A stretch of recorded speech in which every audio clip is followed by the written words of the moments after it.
The Last Letter, A Family's Journey Through Grief. Hello, Magic Verse followers. Today's story takes us into the heart of a family shattered by tragedy but united by love and resilience. This tale, The Last Letter, will touch your soul as we follow the Evans family through their pain, memories, and the enduring power of a brother's words. Get ready to embark on an emotional journey that reminds us of the strength found in love and the healing power of hope. In a small, sleepy town nestled in a valley of rolling hills, there was a house that sat at the end of an old gravel road. It was an ordinary house, but to the Evans family it was everything. For generations, the house had been a sanctuary of love, laughter, and memories. But for young Lily Evans, the house had become a prison of silence and sorrow. Lily was 17, her heart heavy with the weight of the world. Just months earlier, her older brother James had passed away in a car accident. He had been her hero, her confidant, and the light of their home.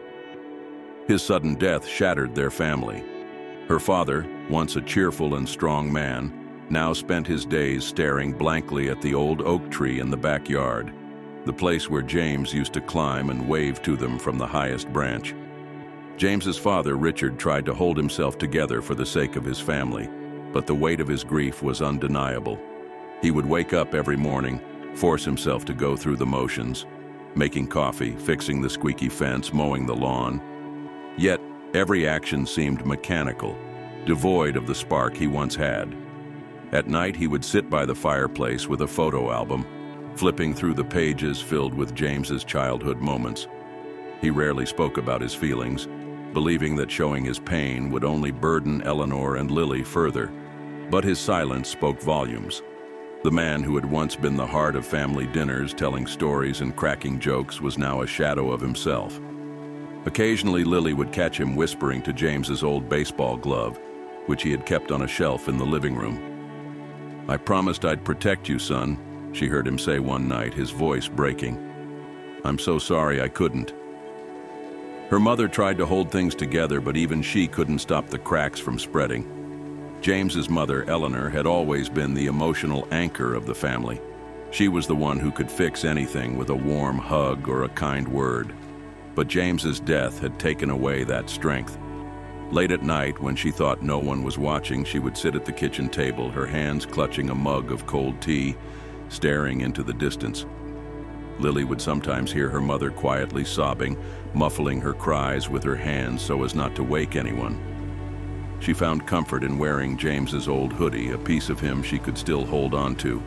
Eleanor tried her best to keep up appearances for Lily and her husband, but the grief was etched into her every movement, her every glance.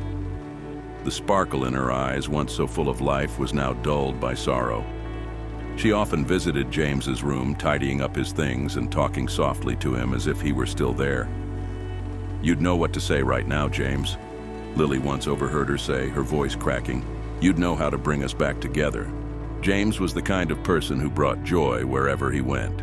His smile was warm enough to brighten any room. He had always been there for Lily, supporting her school projects and comforting her during tough times. Once, when Lily was nervously preparing for a school play, James held her hand backstage and said, "You're a star, Lily, just believe." That moment became a turning point in her life, and she always credited her success on stage to James's unwavering belief in her.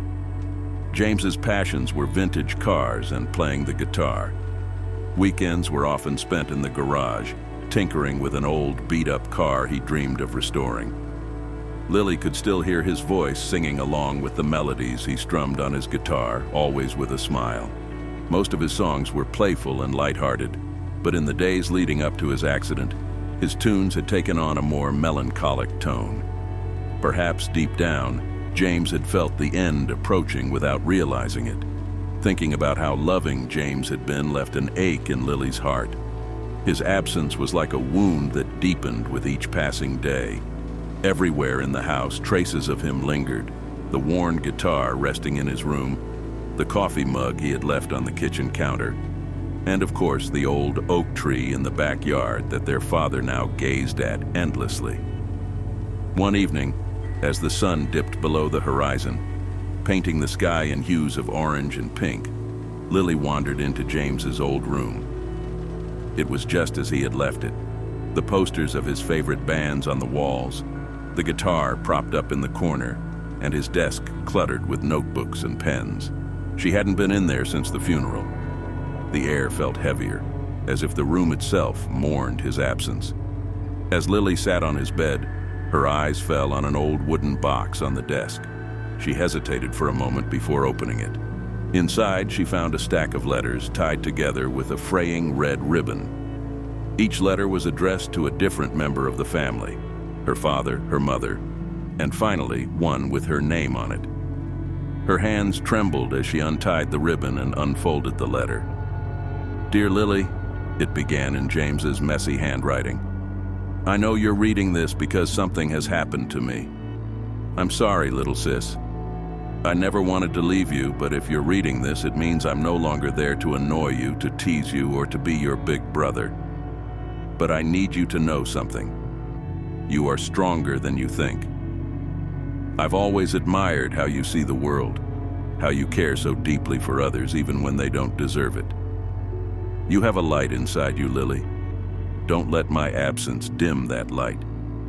Take care of Mom and Dad for me. They'll need you now more than ever. And when things get tough, I want you to remember the summers we spent by the lake, the snowball fights in the backyard, and the late-night talks about your dreams. Those memories are yours forever. I love you, Lily, always. Your big brother, James." Lily's tears fell onto the paper, smudging the ink. For the first time in months, she allowed herself to cry. Not just for her brother, but for all the pain she had buried deep inside. She clutched the letter to her chest, feeling his presence in the words he had left behind. The next morning, with the letter still in her pocket, Lily gathered her parents in the living room. She handed them their letters and sat with them as they read. Her father's hands shook as he held the paper, and her mother's quiet sobs filled the room. For the first time since James's death, they shared their grief together. Over the weeks that followed, the Evans family began to heal, little by little. The letters had given them permission to grieve and a reason to hope. James's words reminded them of the love they still had for one another, and they found strength in that love. Years later, when Lily had children of her own, she would often sit by the old oak tree and tell them stories of their Uncle James, the boy who climbed trees, played the guitar, and left behind letters that brought a family back together. And in the Evans house, though the pain of loss never truly disappeared, the echoes of laughter and love once again filled its rooms, just as James would have wanted. Dear followers, thank you for joining us on this heartfelt journey. The Evans family's story is a testament to the resilience of the human spirit and the enduring connections that bind us. If this story moved you, don't forget to like, comment, and subscribe to Magic Verse for more tales that inspire, touch, and captivate. Until next time, take care of each other and cherish the moments you have with your loved ones.